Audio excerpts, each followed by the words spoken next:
नोंखौ लोगो मोननायनिफ्राय लोगो मोनैयासो साबसिनमोन जानांगौ। नोंखौ लोगो मोननायनिफ्राय लोगो मोनैयासो साबसिनमोन जानांगौ। मानोना नोंखौ लोगो मोनजेननायनिफ्राय लोगो मोनबाय थाजानो लुबैग्रा जालांबाय आं। गोसोनि खोथा बुंना लानायनिख्रुइ बुङैयासो साबसिनमोन नामा? मानोना बुंखांनानैबो दा बुंनांगौ खोथाया जोबलिया आरो खोनासंनो लुबैनायाबो बारासिनसो जालांदों। बुंफिननायखौ जानांगौ गासैबो मिथिजोबनायनिख्रुइ मिथियैयासो साबसिनमोन।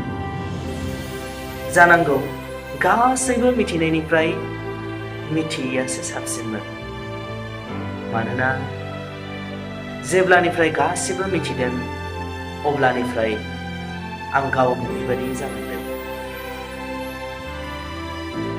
गोसो थोलायनायनिख्रुइ गोसो थोखोमालायनाया साबसिनमोन जानांगौ। गोसो थोलायनायनिख्रुइ गोसो थोखोमालायनाया साबसिनमोन जानांगौ। मानोना गोसो थोलायजेननायनिफ्रायनो आं दा नोंनि थाखायसो थांनानै थायो। गावनि थाखाय जेबो नांजाया।